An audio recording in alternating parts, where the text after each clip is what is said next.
bonjour. Aujourd'hui, pour le grand entretien d'Omerta, nous recevons Paul-Antoine Martin, ingénieur, chef d'entreprise, pour son essai que beaucoup de gens lisent sans forcément le dire, Le clan des seigneurs, immersion dans la caste d'État. Voilà, qui est un livre qui connaît un beau succès de librairie. Paul-Antoine Martin, qu'est-ce qui vous a donné l'envie d'écrire ce livre? Qu'est-ce qui a déclenché chez vous le fait de livrer ce témoignage au public? Bonjour. Eh bien, j'ai une carrière qui s'est partagée en deux grandes périodes. Une première période où j'ai travaillé dans le privé, dans deux grandes multinationales, après mon diplôme d'ingénieur que j'ai obtenu en 91. Donc une période de 15 ans avec deux expériences dans des entreprises de très haut niveau.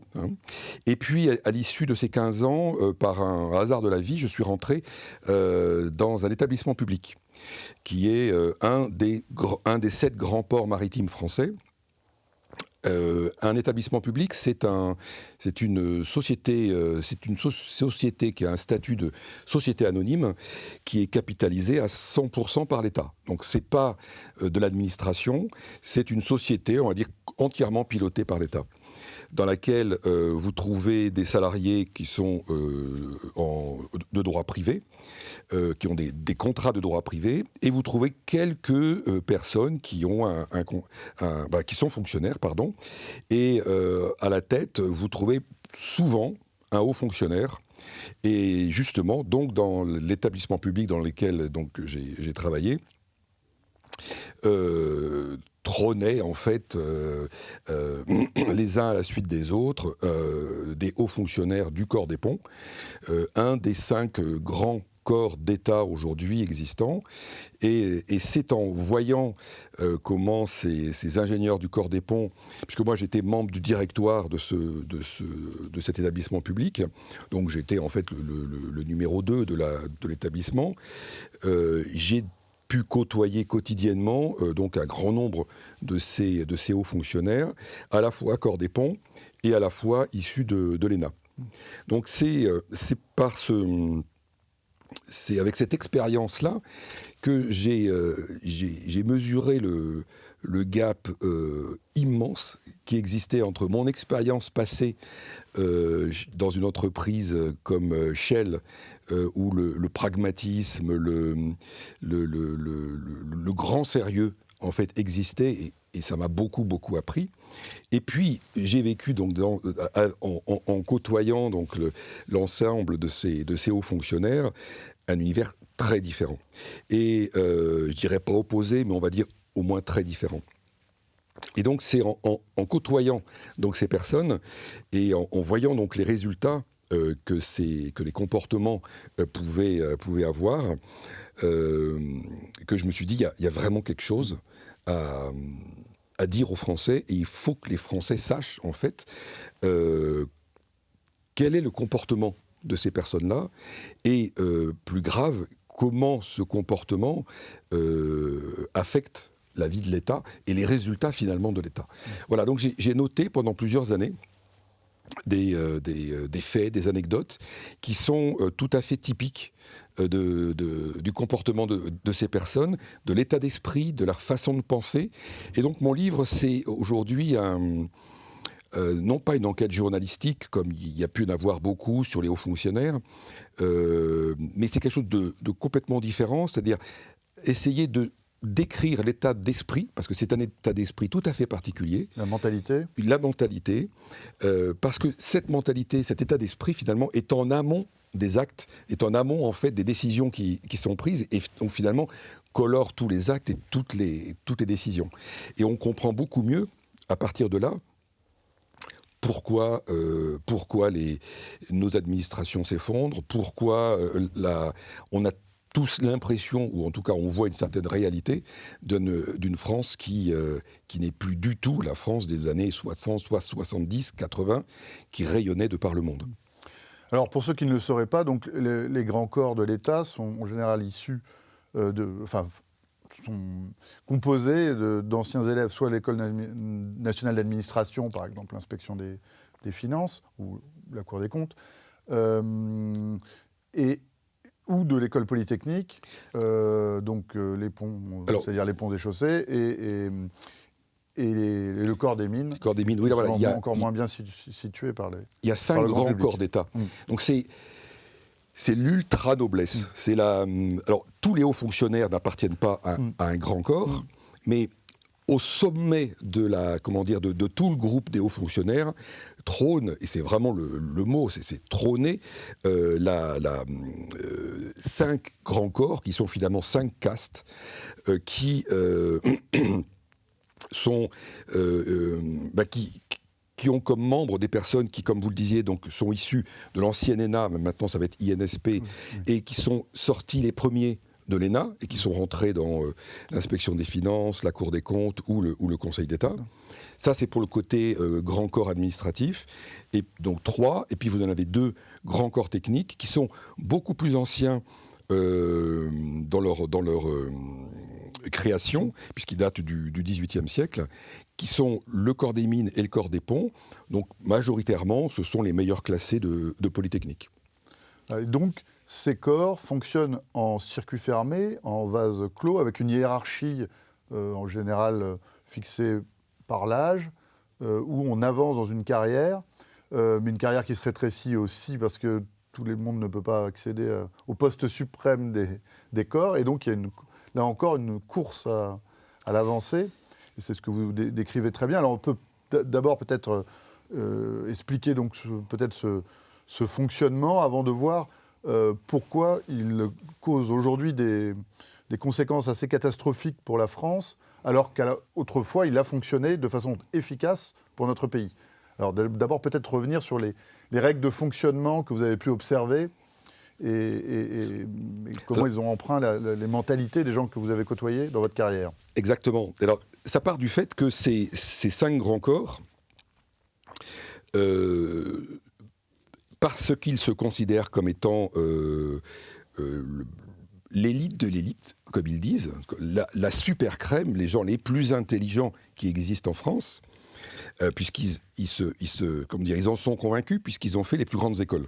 Voilà, donc ils font une équivalence grande école, grande intelligence, qui est fausse, mais comme elles fondent complètement leur existence, pour eux, c'est une équivalence absolue. Et donc à partir de là, ils se sont appropriés l'État. Et ils occupent aujourd'hui tous les postes décisionnels de l'État au plus haut niveau. C'est-à-dire qu'ils se sont partagés ensuite tous les secteurs de l'État on dit pas par grands secteurs d'activité. C'est ainsi que l'on retrouve dans les transports une très grande majorité de corps des ponts, dans l'énergie, le corps des mines, dans les finances, dans l'économie, corps des mines et ENARC, la santé, c'est l'ENA. Voilà, donc ils se sont partagés l'État et ils règnent dans chacun des secteurs en se partageant les postes les plus intéressants, les plus rémunérés et les postes qui permettent les meilleurs tremplins pour des carrières prestigieuses. Parce que donc ce sont des hauts fonctionnaires qui bénéficient d'avantages absolument considérables. Et pour moi, le plus considérable des avantages, des privilèges plutôt, c'est l'impunité. Ils se sont finalement, en occupant toutes les places prépondérantes de l'État, ils sont donc jugés partis, et c'est comme ça qu'ils se sont construits une impunité vis-à-vis de la justice. Alors, elle n'est pas pleine et entière vis-à-vis du risque pénal. Par contre, sur une grande majorité d'affaires, ils sont très forts pour enterrer les affaires et puis sauver par l'esprit de corps qu'ils ont, une sorte de tous pour un pour tous, sauver le soldat qui pourrait être mal en point à un moment donné sur une affaire. Donc ils ont ces ressorts-là, ils ont les moyens administratifs d'enterrer des affaires. Et le deuxième grand privilège qu'ils se sont octroyés, c'est l'irresponsabilité. Et ça, c'est un des privilèges, comment dire, les plus désirables pour eux, mais le plus terrible pour le pays, puisque nous disposons aujourd'hui d'une élite qui décide qui prend les plus grandes décisions qui soient pour un pays, et qui est de fait irresponsable. Irresponsable parce que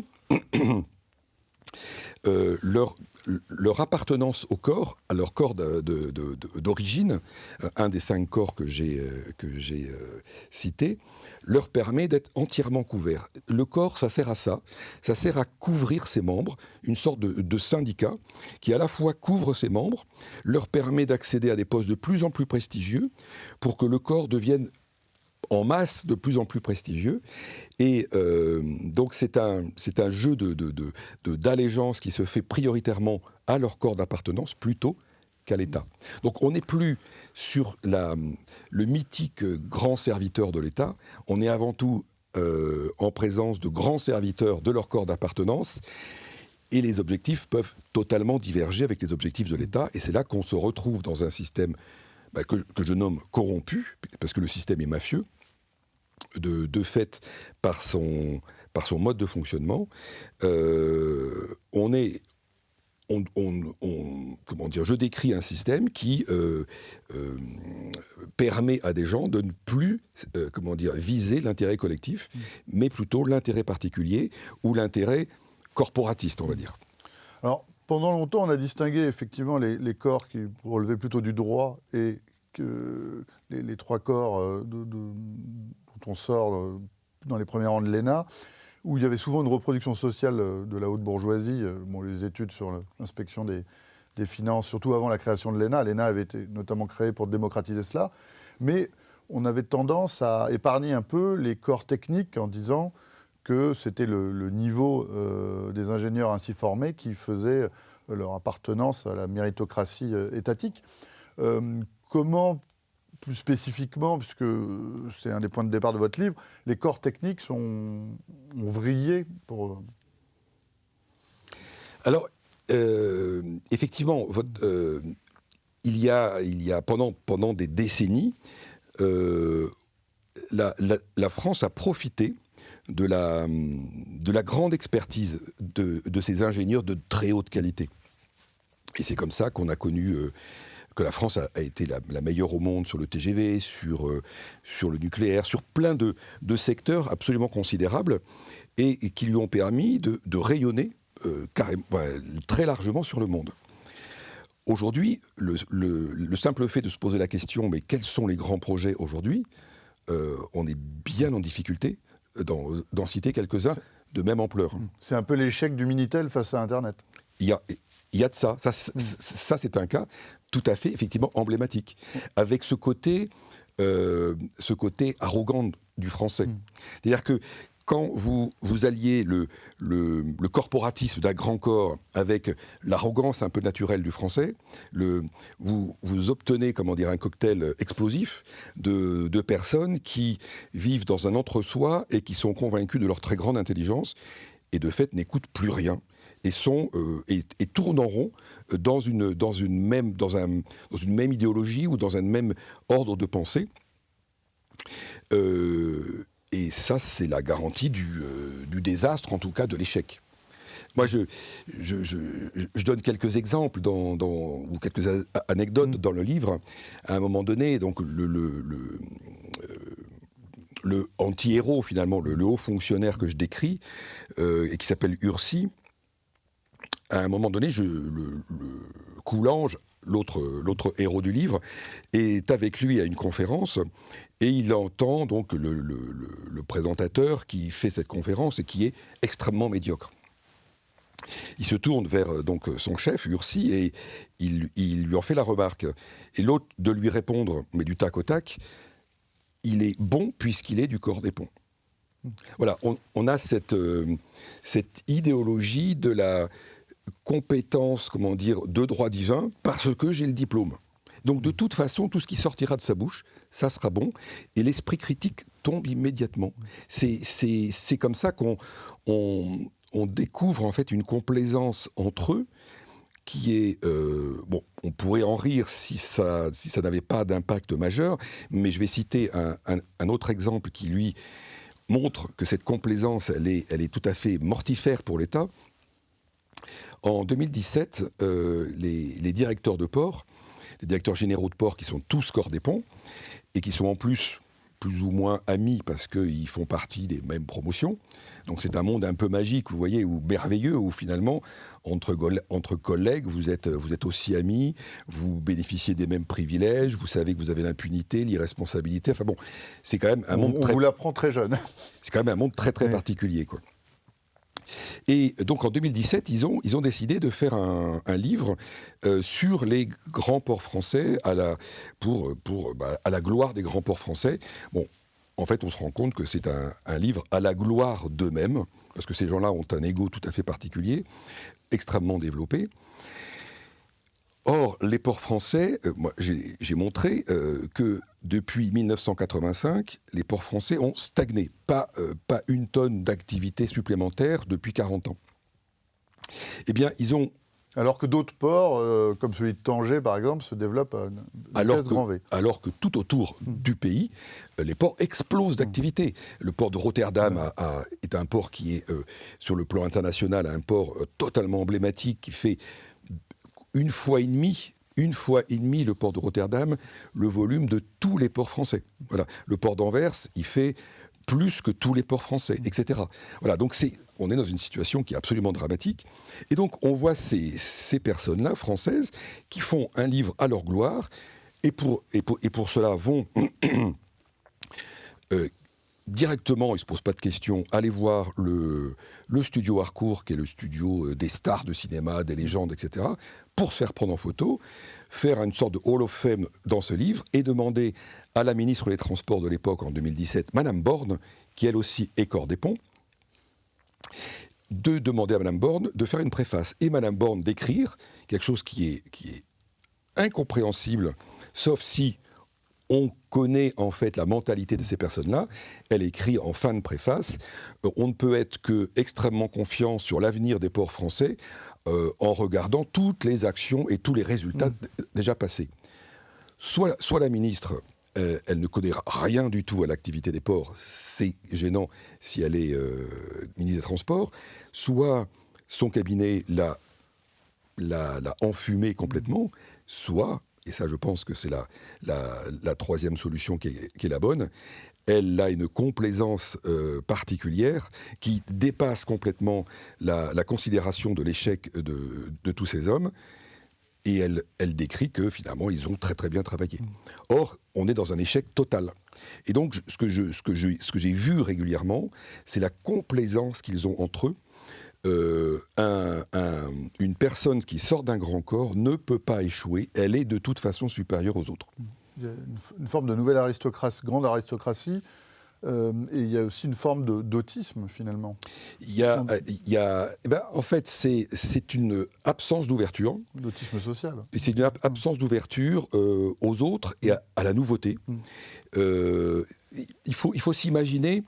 vous êtes haut fonctionnaire d'un grand corps, vous avez la garantie d'emploi à vie, vous avez la carrière prestigieuse garantie, vous avez le salaire qui ne fait qu'augmenter de façon garantie, vous pouvez bénéficier de pantouflage extrêmement profitables, c'est-à-dire passer dans le privé et multiplier, décupler peut-être votre salaire.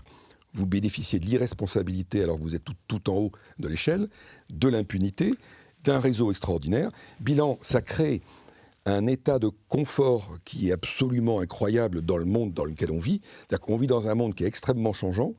Très concurrentiel. Concurrentiel, mouvant. Et notre élite vit, elle, dans un monde qui est totalement... protégé et immuable, dont les règles permettent l'immuabilité. Donc, de toute façon, ils sont, comme on dit, totalement déconnectés et totalement en décalage, évidemment, par rapport, en fait, au monde réel. Et ça crée ce qui est très dangereux, en fait, dans leur mentalité. Ça crée une sensation ou une perception du réel qui est de toute façon voilée et fausse. Et même, ils vont se construire un réel virtuel, une virtualité qu'ils vont considérer être le réel, différente du vrai réel, on va dire, mais ils vont considérer que leur virtualité est de toute façon plus juste que le réel. Ils se considèrent, pour certains, qui vont très loin dans cette assurance de soi jusqu'à l'hubris. On voit un homme comme Emmanuel Macron, ancien inspecteur des finances, donc là, pareil, la grande noblesse des corps d'État, des grands corps d'État. Aujourd'hui, on observe un homme qui est effectivement dans l'hubris et qui considère qu'il est plus fort que le réel. Et alors, est-ce qu'il n'y a pas un lien, au moins pour le corps technique, avec une mauvaise digestion du passage à la société informatique, puisque on voit que ce que vous décriviez tout à l'heure, le TGV, le nucléaire, tout ça s'arrête en termes d'invention vers 1980. Donc au moment où justement la micro-informatique, est-ce que ces gens ne sont pas restés dans un mode de fonctionnement au quotidien qui est celui des années 50 ou 60, voire plus ancien? Est-ce qu'il n'y a pas c'est pas à leur décharge, mais est-ce qu'il n'y a pas eu une inadaptation des structures, des vieilles structures administrativo-techniques françaises à la mondialisation et aux défis des nouvelles technologies? Tout à fait. Alors, je vois deux réponses, en fait, à cette proposition. D'une part encore, je vais reprendre l'aspect psychologique. Quand vous êtes dans ce monde que j'ai décrit précédemment, vous n'avez pas besoin de vous dépasser. Vous n'avez pas besoin d'être curieux, d'aller chercher ailleurs des nouvelles idées, etc. Puisque de toute façon, tout vous tombe tout cuit. La carrière est même gérée par votre grand corps, par des amis, on va dire.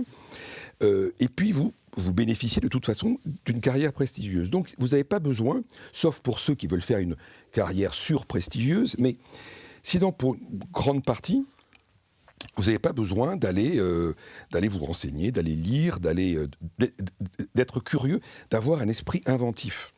Et donc l'innovation, ça ne fait pas partie du tout des gènes. Moi, j'ai observé, dans cet univers-là, le mot innovation est arrivé dans cet univers-là que depuis quelques années, 3-4 années.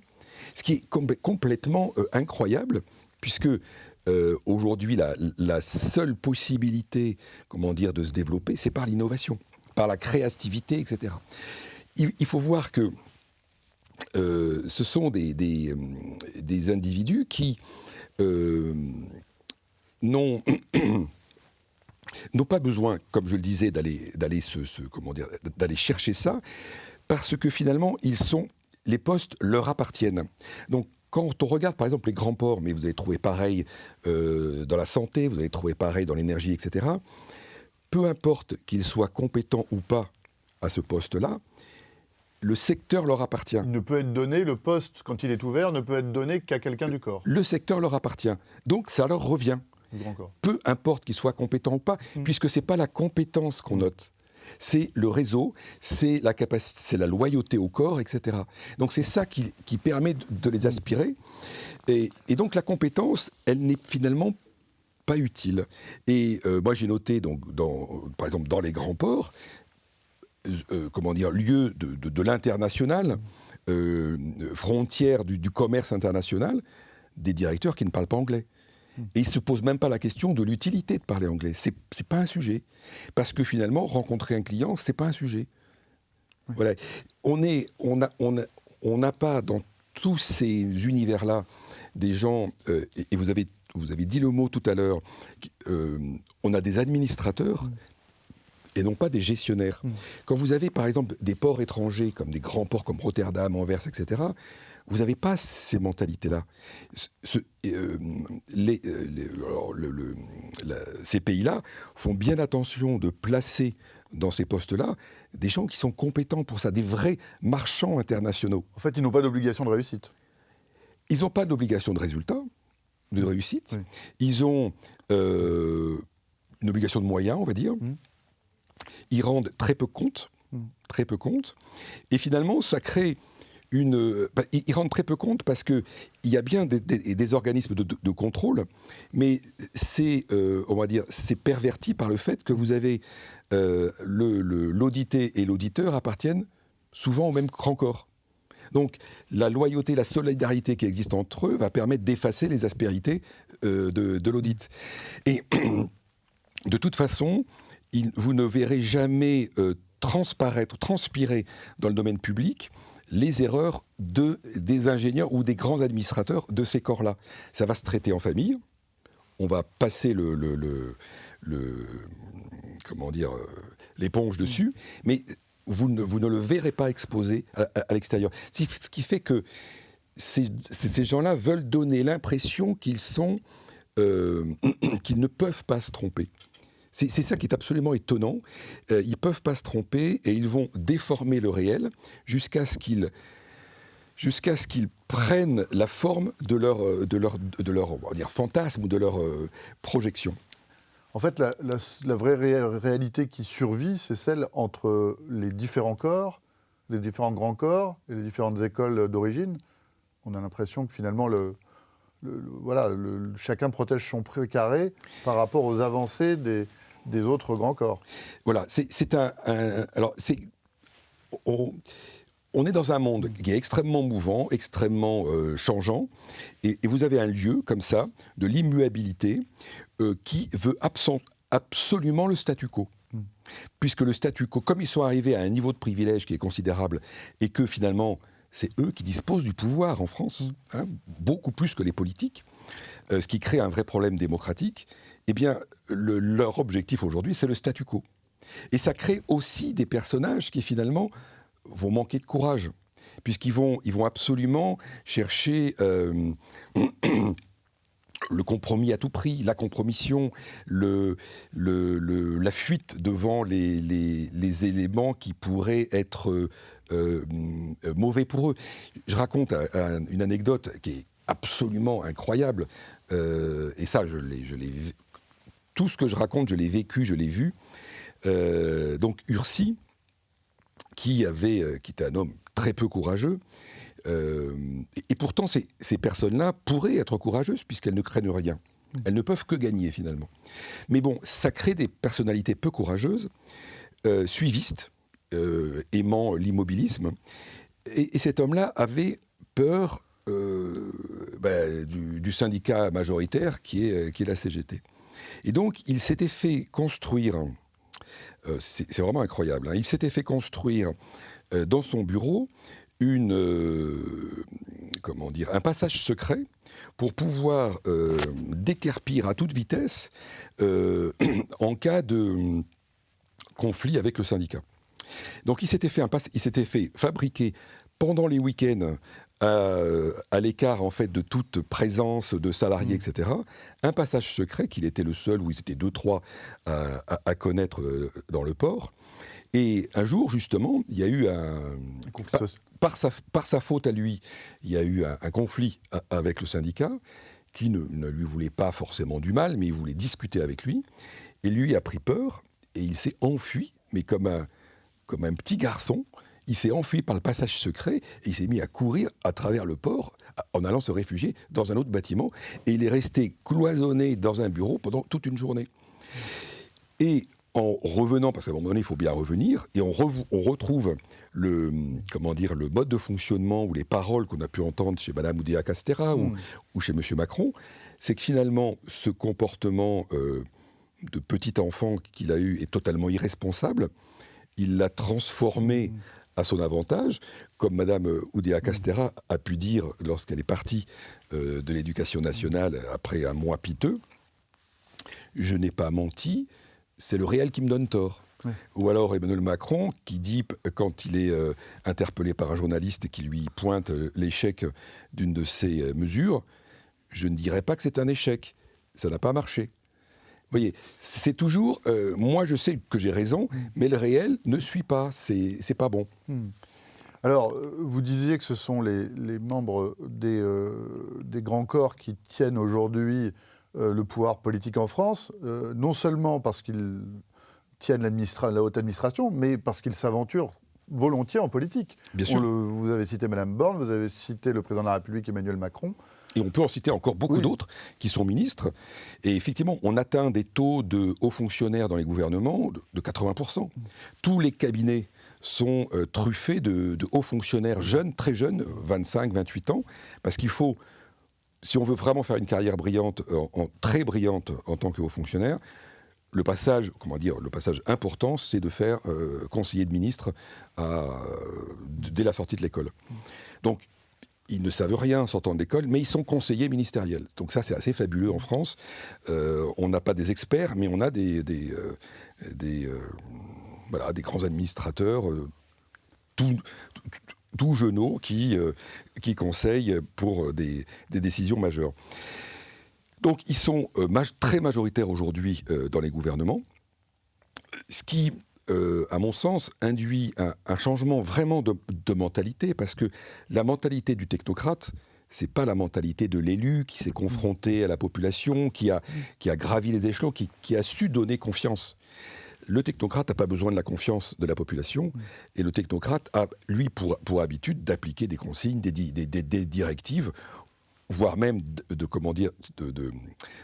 transformer son idéologie en directive. Et c'est là qu'on bascule, à mon sens, de façon très insidieuse vers un système qui a l'apparence d'une démocratie, mais qui devient ce que certains appellent une technocrature. Et sachant que toute la haute administration, qui dispose d'une grande partie du pouvoir aujourd'hui en France, est dans un angle mort démocratique. Le citoyen, quand il va voter, il ne vote pas pour un haut fonctionnaire, puisqu'il ne connaît même pas son existence. Il vote pour un élu. Et l'élu est dépendant de la haute fonction publique qui est autour de lui. En fait, autrefois, il y a quelques décennies, la majorité des membres du gouvernement étaient des députés maires, des gens qui avaient été élus par leurs concitoyens et qui s'étaient spécialisés, ou pas d'ailleurs, dans un domaine, mais qui avaient déjà savaient discuter, dialoguer avec les autres élus et souvent porter les doléances de ceux qui l'avaient élu, alors qu'aujourd'hui, avoir été un élu local est très mal vu. Et discriminant. Et discriminant même. C'est-à-dire qu'on passe en fait de dirigeants politiques qui ont une véritable histoire personnelle, qui se sont, construits avec la population, à des gens qui n'ont pas du tout cette histoire personnelle, qui ont évolué dans une administration et qui sont empreints du fonctionnement administratif qui n'est pas du tout adéquate pour diriger une population. Alors vous décrivez aussi des phénomènes peut-être secondaires, mais qui expliquent la mentalité de ces gens qui nous gouvernent. Alors que on sait tous les problèmes que traverse la France actuellement. Et on voit que certains sont, vous les décrivez très bien, obnubilés par la remise d'une décoration, par des petites sucreries supplémentaires, alors que vous décrivez déjà que pour beaucoup, ils ne travaillent pas énormément en termes de volume horaire. On a l'impression donc qu'ils utilisent une bonne partie de leur temps, premièrement à avancer dans leur grand corps, et deuxièmement à assurer le décorum. Eh bien, je reviens encore à cette psychologie en fait qui découle de cet univers dans lequel ils sont, que je décrivais tout à l'heure. Quand tout tombe de façon assez facile, c'est-à-dire qu'ils n'ont pas besoin d'envoyer de CV, ils n'ont pas besoin de faire des formations pour se remettre à niveau. Pour se remettre à niveau. Jamais, ils n'ont pas besoin de ça. Donc, puisque de toute façon, ça leur tombe tout cuit et que leur diplôme les accompagne jusqu'à la tombe. Certains même demandent à ce que dans les loges funèbres qui sera célébré pour eux, soit marqué qu'ils ont fait l'ENA, qu'ils ont été au corps des ponts ou au corps des mines. Donc ça formate des esprits. Eh bien, quand vous êtes dans cet univers-là, finalement, la question que vous vous posez, c'est pas comment je fais pour améliorer mon pays à qui je dois tout. C'est le pays me doit tout, je renverse, le pays me doit tout, et le pays me doit la carrière. Et donc moi, je vais travailler en élargissant mon réseau à favoriser ma carrière. Et c'est comme ça qu'à un moment donné, Coulanges rentre dans le bureau d'Ursi, Et il découvre Ursi non pas en train de travailler, mais en train de... enfin, c'était son travail pour lui. Pour Ursi, c'était une partie de son travail. Rédiger des petites cartes de félicitations. Et donc il lui demande, mais pourquoi tu fais ça ? Parce que lui, il avait des vraies questions importantes professionnelles à lui poser sur des sujets donc, du moment. Et l'autre de lui répondre, mais bah, tu vois, tous les matins, je lis le journal officiel, je regarde tous les hauts fonctionnaires qui sont nommés, et puis bah, je leur envoie une petite carte. Je ne les connais pas forcément, mais ça fait toujours plaisir, et puis ils se rappelleront de moi. Un jour, bah, il y en a un qui pourra parler au préfet ou au ministre, et je pourrais peut-être gravir plus vite et gagner en carrière. Voilà, 1 heure, 2 heures d'activité le matin pour cette personne-là, qui considérait ça comme du travail. Alors, je passe les cocktails, je passe les voyages à l'étranger, etc. Mais tout ça fait partie, en fait, il le considère du travail. Et c'est un univers où, effectivement, on va aller chercher plus que le travail, puisqu'il n'y a plus besoin, comme je le disais, de se vendre. Ils vont chercher la médaille. Donc, ça va être la médaille, c'est l'ordre du mérite. Après, c'est la Légion d'honneur. Et puis, on essaie de se coopter ensemble pour avoir la Légion d'honneur. Regardez, c'est un exercice que je fais tous les 6 mois. Je regarde le journal officiel qui correspond à la liste des attributions de la Légion d'honneur. Regardez toutes les personnes nommées, vous en trouvez peut-être la moitié qui sont issues de la haute fonction publique. Ce qui est amusant, c'est que Emmanuel Macron a pris le temps de faire une grande réforme des ordres nationaux et ministériels en divisant par 2 les contingents, comme s'il fallait d'ailleurs... or, on le voit mal, attribué moins souvent au grand corps. Donc c'est plutôt la société civile, ce serait plutôt les entrepreneurs qui ne seront plus décorés. Bien sûr, bien sûr. Mais c'est encore une aberration. Mais c'est aussi un signe. C'est-à-dire que quand la haute fonction publique a tant de poids par rapport aux politiques, on voit que le politique a besoin, de les amadouer aussi, de les récompenser, même s'il n'y a pas besoin. Ils font aussi leur travail. Donc on voit aussi, c'est un acte de faiblesse finalement. C'est un acte de faiblesse du politique vis-à-vis de la haute administration qui, elle, est ultra puissante et qui n'est pas forcément compétente. Alors, dernière question, est-ce que votre livre, votre roman, mais qui est aussi, à sa façon, un essai sur ces milieux que vous avez côtoyés, est-ce que ce livre leur fait peur et est-ce que leur meilleure défense, c'est surtout le silence autour de leur petit univers ? Alors, je pense que c'est le silence. Surtout éviter l'effet Streisand, éviter qu'il y ait un effet d'emballement autour du livre, parce que ils savent que tout est vrai. Moi, j'ai eu, et j'en étais très content, énormément de retours. Donc ça a été une grande surprise de voir le nombre de retours que j'ai eus, mais venant de tous les horizons possibles, voire même d'anciens directeurs de port qui m'ont dit « mais bravo ». Nous, on ne peut pas le dire, mais je suis outré de voir comment mes collègues se comportent. Vous voyez ? Donc, même des anciens du corps des ponts m'écrivent pour me dire ça. Oui, parce que tout le monde n'est pas non plus pourri dans ces structures. J'ai vu des hommes exceptionnels, parce que, évidemment, ça produit des hommes exceptionnels, des hommes très vertueux, des hommes qui ont intimement le service de l'État et la volonté de faire progresser le système. Mais ces gens-là, dans cet univers-là, ils étouffent. Et ils sont même poussés à l'extérieur. C'est ça la perversion du système, c'est qu'ils sont poussés à l'extérieur. Les meilleurs partent.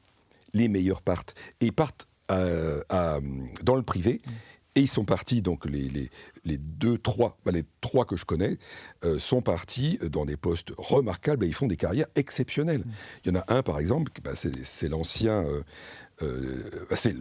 c'est le directeur général actuel des chantiers de l'Atlantique, par exemple. Vous voyez, c'est un vrai capitaine d'industrie.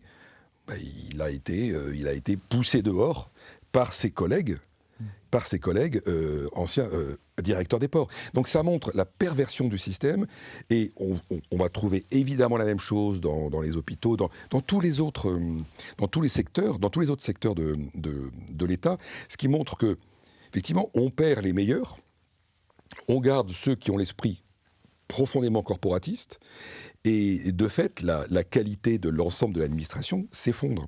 Alors, donc j'ai eu beaucoup de retours, pour revenir à ça, des ministres, un ancien Premier ministre, qui est porté qui s'intéresse beaucoup au sujet du maritime, qui a lu le livre, c'est un ancien collègue à moi qui le lui avait conseillé, il l'a lu en une nuit, et le lendemain, le collègue l'a vu et il lui a demandé « mais vous avez l'air très fatigué » et cet ancien Premier ministre de répondre qu'il avait lu le livre et qu'il était sidéré. Et de continuer en disant « mais soit le gars qui a écrit ce livre est complètement fou, soit c'est vrai et c'est très grave ». Et non, je ne suis pas fou, le collègue lui a confirmé que c'était effectivement très grave et que tout était vrai. Donc soit il y a un déni du politique, soit il y a une peur du politique de dire « non, moi je préfère être dans le déni et ne pas voir, parce que si je m'affronte la haute fonction publique, je suis un homme mort ».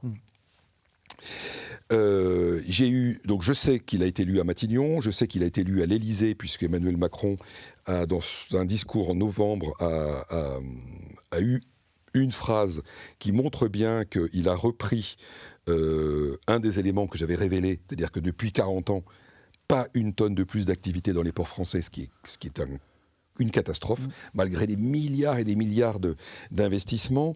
Donc ce qu'il faut dire aussi, c'est que c'est pas une tonne de plus dans les ports français, malgré des milliards et des milliards d'investissements. Ça veut dire des centaines de milliers d'emplois non créés, alors qu'on cherche des emplois, on cherche à créer des emplois en France, des milliards de retombées économiques qui sont retombées non pas en France, mais en Belgique, en Benelux, en Allemagne.